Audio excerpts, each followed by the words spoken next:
কিন্তু করোনাটা যেন একটা সামাজিক অচ্ছুতের মতো একটা ব্যাপার। যারা ডায়াবেটিক, যাদের লাংসের অসুখ আছে, যারা রেনাল ফেলিয়ার ভুগছে, যাদের ক্যান্সার, তাদেরকে আমরা বলছি সাবধানে থাকতে। কেন? এই অসুখগুলো ইমিউন সিস্টেম কমে। করবোটা কি? নমস্কার, সংবাদ প্রতিদিন .in আপনাদের সবাইকে স্বাগত।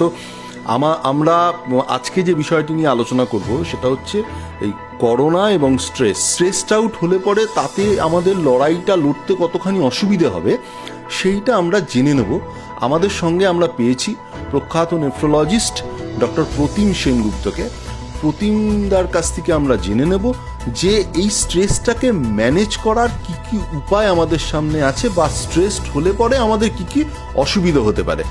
প্রতিমদা, স্বাগত সংবাদ প্রতিদিন .in। সত্যি এটা খুব একটা প্রাসঙ্গিক একটা বিষয় যেটা নিয়ে তুমি আজকে এই সেশনটা করছো, এবং আমার যে প্রশ্নটা তুমি করলে যে স্ট্রেস, সত্যি স্ট্রেসের কারণটা হচ্ছে নানান রকম। একটা তো যখন করোনার এই মহামারী আমাদের সমাজে গোটা পৃথিবীতে আছড়ে পড়েছে, আমরা যখনই নিউজ মিডিয়াম বা নিউজ চ্যানেল খুলছি, সোশ্যাল মিডিয়াতে যাচ্ছি, সব জায়গায় চতুর্দিকে মৃত্যুর খবর, চতুর্দিকে খালি নেগেটিভ ইনফরমেশনস। এইটা গেল একটা সাংঘাতিক রকম নেগেটিভিটি প্রত্যেকের ভেতরে বিল্ড করছে।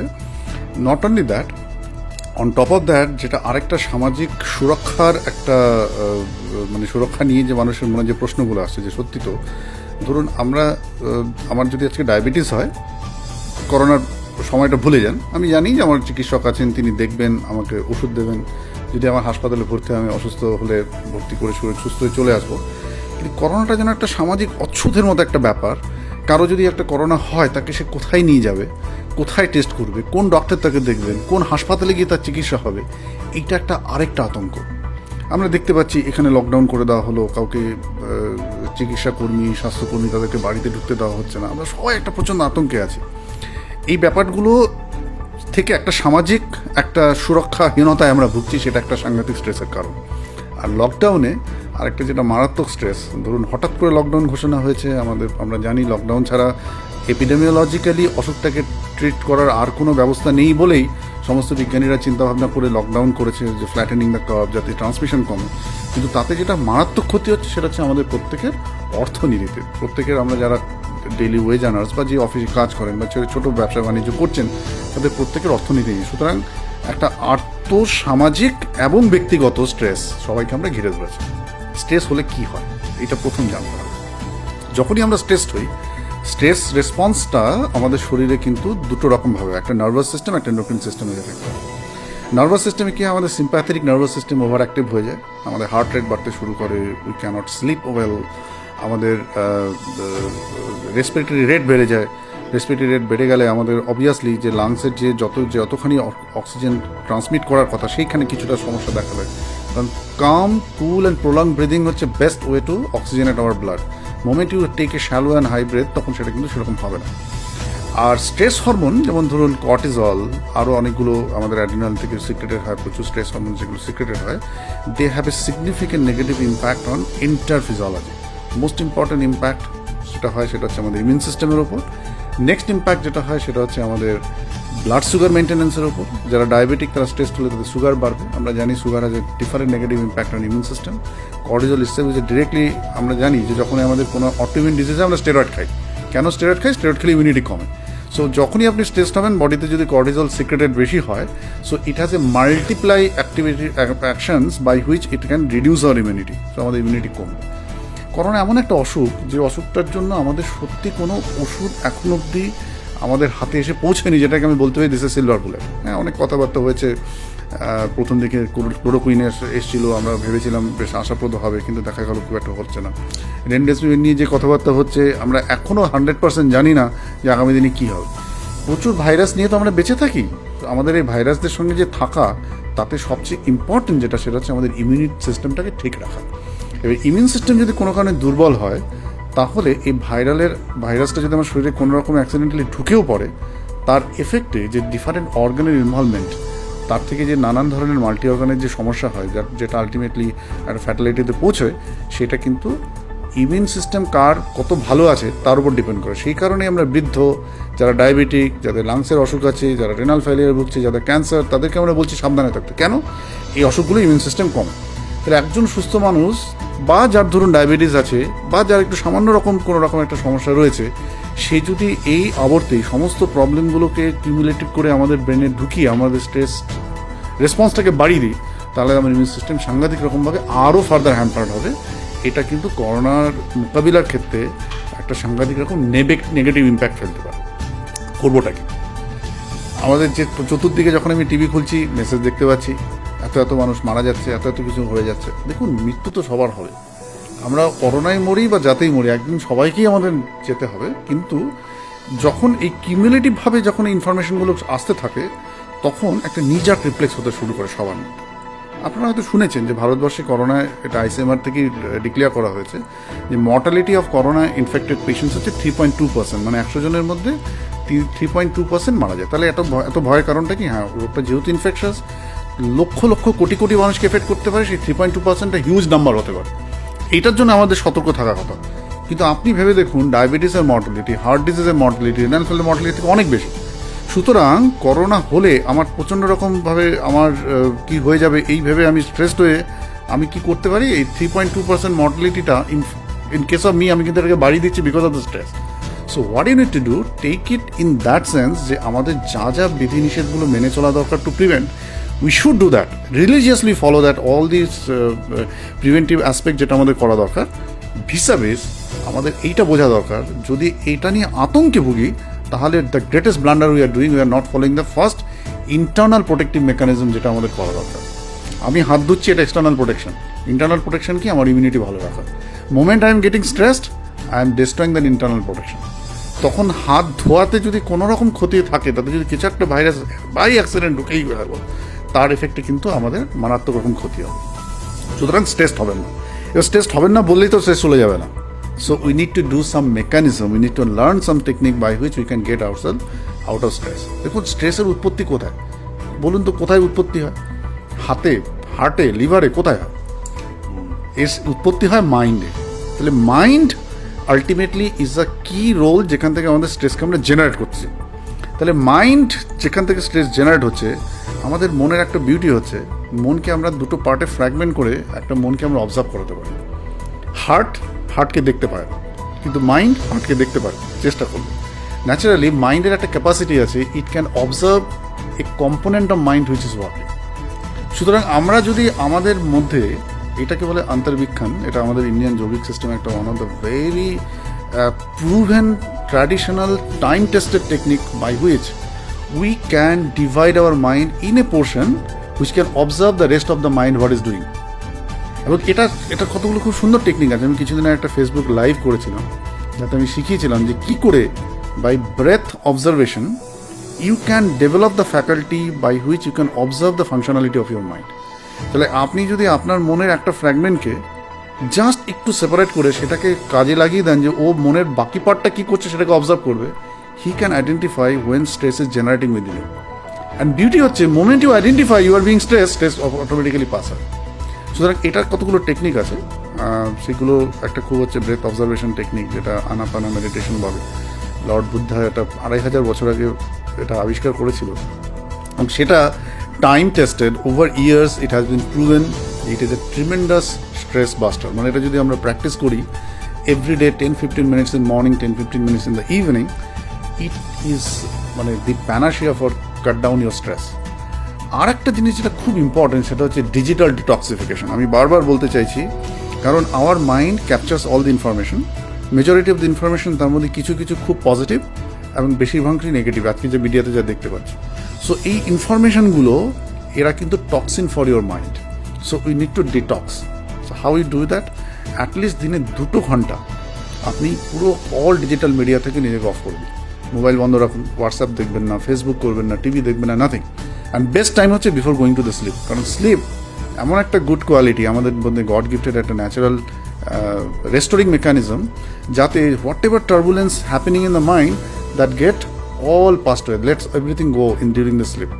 সুতরাং ঘুমের আগে 2 থেকে 2.5 ঘন্টা, মানে 2 ঘন্টার মিনিমাম, তার থেকে যদি বেশি করতে পারি, যদি আমরা অ্যাবসলিউটলি অল ডিজিটাল মিডিয়া থেকে নিজেকে কাট অফ করতে পারি, and by that time if we can focus on our breath and keep our a certain percentage of mind to analyze whatever information, whatever toxin in the form of digital media থেকে আমরা gather করেছি, let everything pass away from my mind, spend some time on that actively, and then go to the sleep.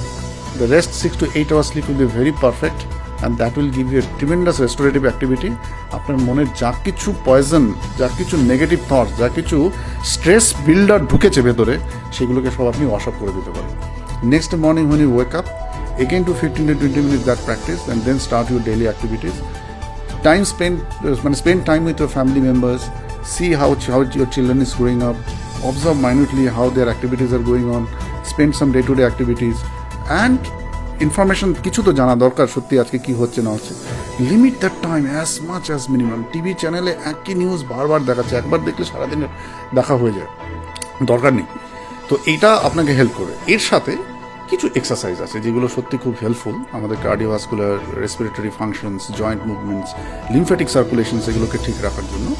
তো যারা ধরুন regular cardiovascular exercise করেন তাদের আমি regular বলবো সেটা করুন। সবচেয়ে ভালো যদি আপনাদের কোনো স্পেশাল ট্রেনিং থাকে, যেমন ধরুন সূর্য নমস্কার এমন একটা এক্সারসাইজ আমাদের দেশে আছে, এটা যদি ঠিক করে শিখে রাখা যায়, সূর্য নমস্কার যদি করা যায়, this one exercise can take care of everything, your body, your physique, your mind, your nervous system, your mobility. It is simultaneously stressful exercise, simultaneously meditation. So এটার মাল্টিপল বেনিফিট, মাল্টিপল লেয়ার্স আছে। যারা জানেন practice করতে পারেন, না জানলে we can learn it. There are lot of techniques, lot of teachers are there, we can teach it by online, যেটা শিখে আপনারা করতে পারেন।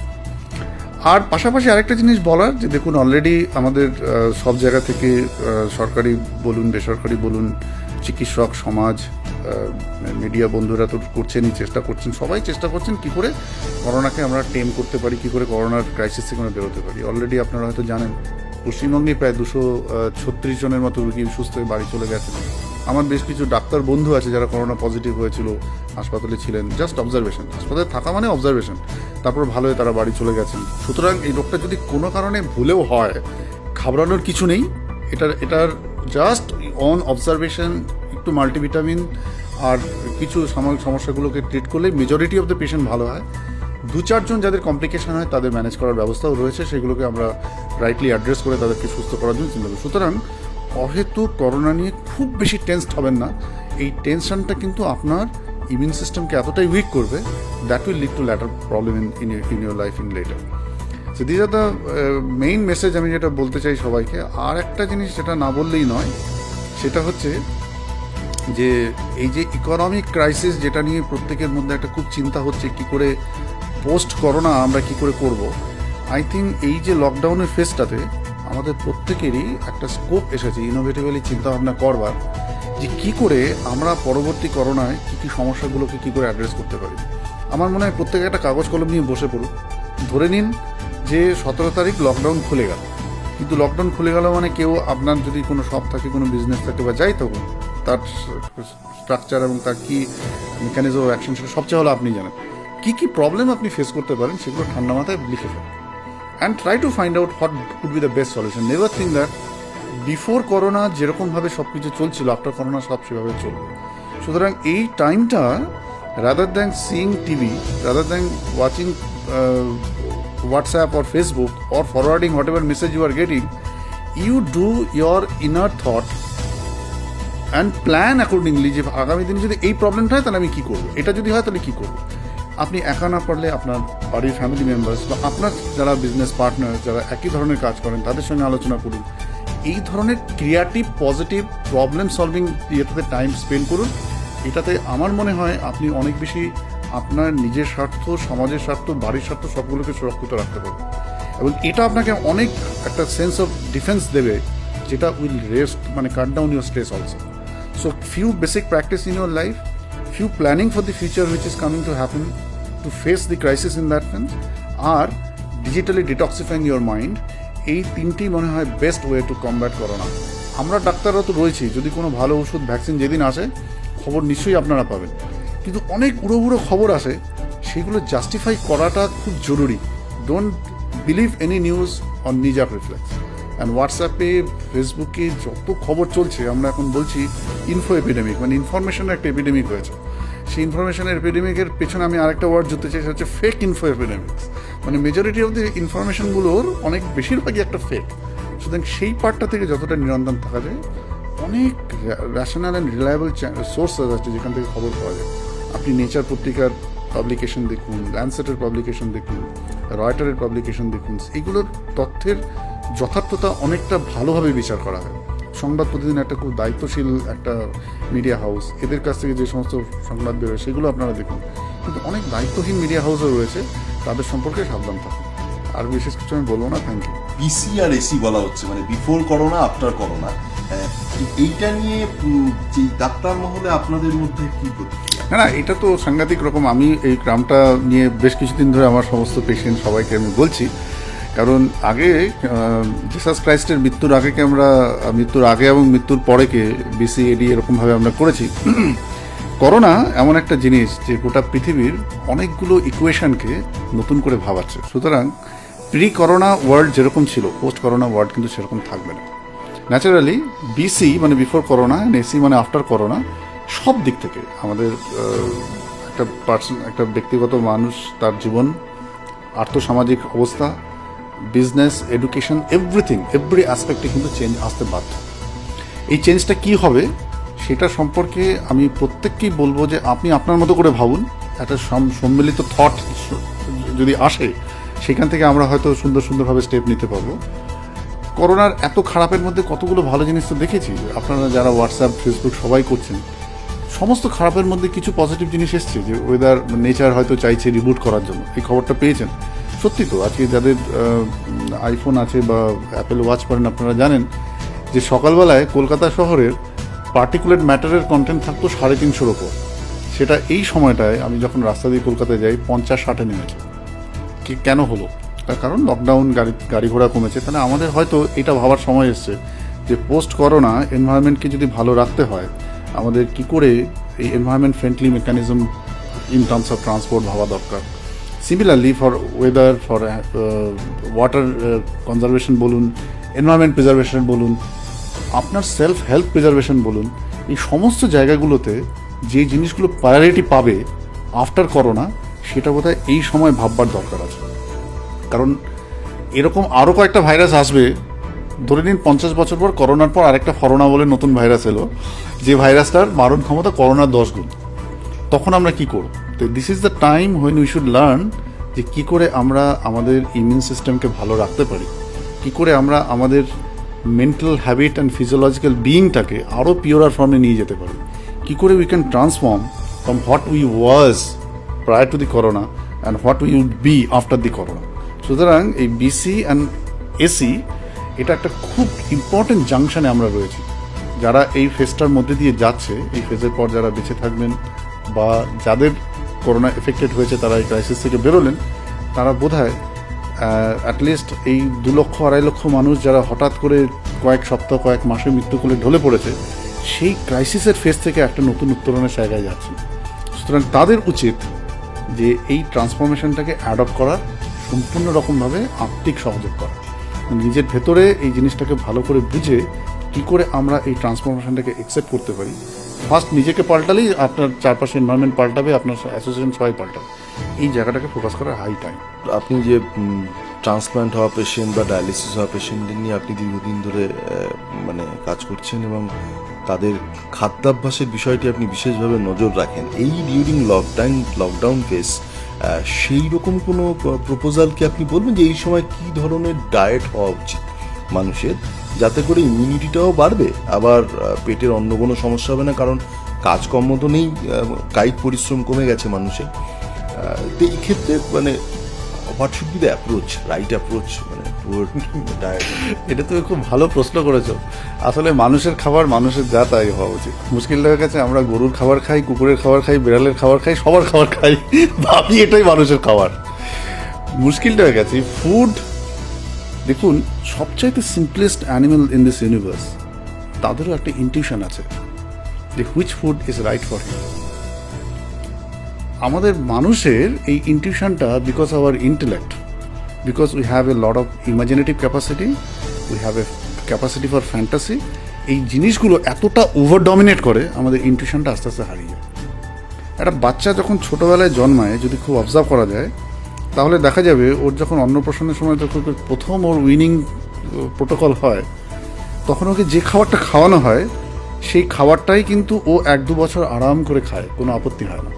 যেদিন স্কুলে গেল একটা চিপস খেলো, ওই খাবারটার যে টেস্ট, সেই টেস্টের যে মেমোরি, তার মধ্যে ফ্যান্টাসি চালু করতে শুরু করলো। এবং এই ফ্যান্টাসিটা এমনভাবে বিল্ড আপ হতে শুরু করে, because our mind has that capacity for memory, we have a strong memory, in all the living beings human being has the strongest memory. সেই জিনিসটা আলটিমেটলি কী করে, আমাদেরকে ফুড হ্যাবিটকে from intuitive and original food থেকে deviate করে দেয়। এই করোনার সময় আমার মনে হয় এটা নিয়ে একটা চিন্তাভাবনা খুব মানে একটা এক্সপ্লেন করার সময় এসছে, যে মানুষ লেট উই ট্রাই যে which is the right food. দেখুন, আমাদের ভারতবর্ষে ফুড নিয়ে যা রিসার্চ হয়েছে পৃথিবীর কোথাও এত গবেষণা হয়। কারণ আমরা জানি আমাদের এখানে সব oldest system of medicine Ayurveda, তাতে পাথ্য ছিল হচ্ছে one of the integrated part of curing anybody, and that was not in only a disease condition, even to prevent the disease the food has always been respected as a tremendous part. সেই পার্টটাকে আমরা কিন্তু খুব neglect করেছি। এই সময় বোধহয় সেটা ভাববার সময় এসেছে। আচ্ছা, একটা মানুষের কিডনির অসুখ হবে কেন? যদি সে সত্যি করে তার লাইফস্টাইল ডায়েট মেনটেন করে, তাহলে তার ডায়াবেটিস বা হবে কেন? হ্যাঁ, যেগুলো আমাদের ধরুন জেনারেশন ওয়াইজ জেনেটিক ইমপ্রিন্ট আমাদের ভেতরে এসছে, তার এক্সপ্রেশন হচ্ছে কারেক্ট লাইফস্টাইল, সেটাকে রিভার্ট করতে পারে। আজকে WHO, ADA সবাই আমরা বলছি prevention of diabetes, not for treatment. What does it mean? Prevention means you should change your lifestyle.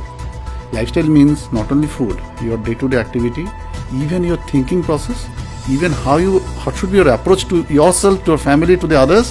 These are all component of lifestyle, যেটা আমরা হাজার বছর আগে in Indian system of traditional living, সেটাকে আপনি যোগা বলুন, সেটাকে আপনি দিনাচার্য বলুন, যাই বলুন, তার মধ্যে কিন্তু এটাই আমরা শিখিয়েছিলাম।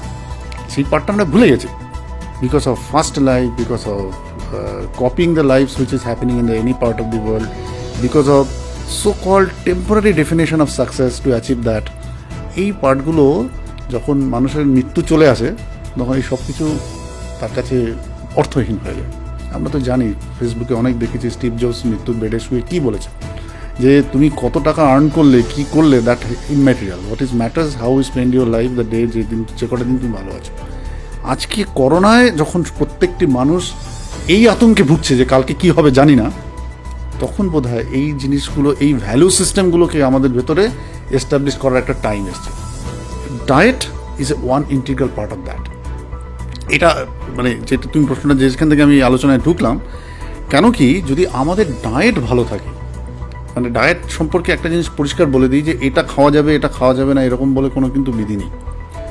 You need to understand, you have to take a food which is agreeable to your system. Agreeable মানে যে খাবারটা খেলে আপনার ফিজিওলজিক্যাল সিস্টেম সেটাকে খুব সুন্দরভাবে ডাইজেস্ট করতে পারে। কী করে বুঝবো সেটা? 3.5 hours after eating any food যদি আমাদের কোনো সেই ফুডের ঢেকুর না ওঠে, তাহলে বুঝতে হবে যে body can easily handle that food. So agreeable food, it could be vegetarian for someone, it could be non vegetarian for someone, it could be slightly spicy for someone, it could be absolutely spiceless for someone. So এই ইনটিউশনটার কোনো formula হয় না, because GI system তার ভেতরে যে millions of enzymes যেভাবে digestion প্রসেসটাকে করে, তার 1 কি 2% আমরা জানি, 98% স্টিল আননোন, আনএক্সপ্লোর্ড।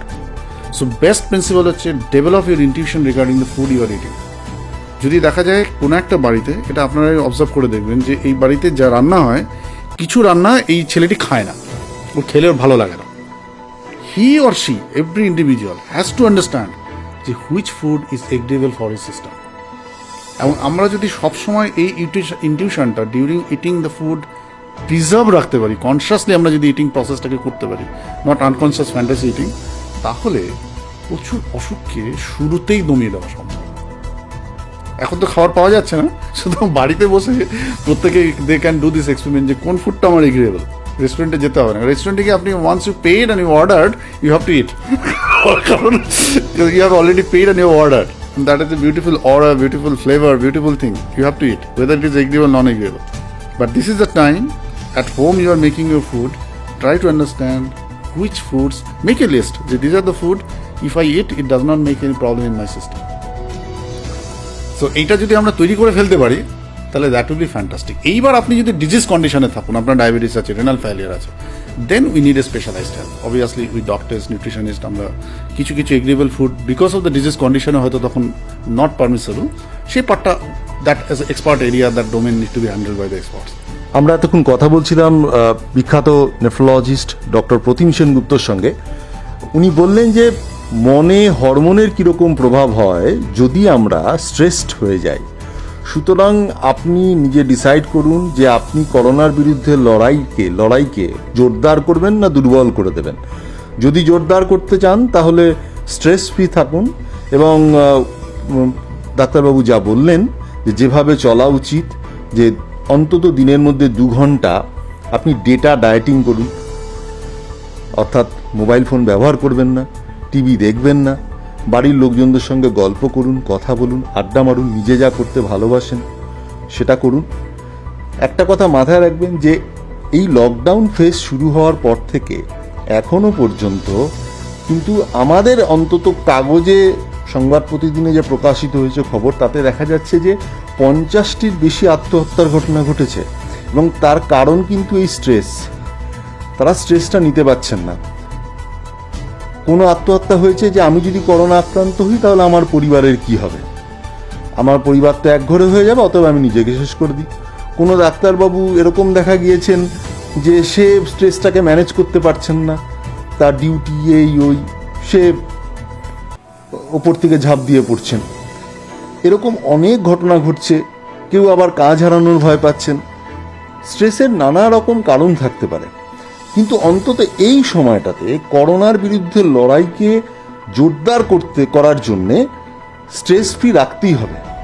মনে হরমোনের খেলা, এটার মধ্যে একটা ভারসাম্য বজায় না রাখতে পারলে কিন্তু আমরা করোনাকে অনেকটাই সুবিধে পাইয়ে দেওয়া হবে। সুতরাং একদম স্ট্রেস ফ্রি থাকুন, ভালো থাকুন, সুস্থ থাকুন এবং আনন্দে থাকুন, বাড়িতে থাকুন, প্রয়োজন না হলে বেরোবেন না। এই বলে আমরা আজকের এই কথোপকথনের অনুষ্ঠান শেষ করছি। ক্যামেরায় শুভময় মণ্ডলের সঙ্গে গৌতম ব্রহ্ম, সংবাদ প্রতিদিন .in।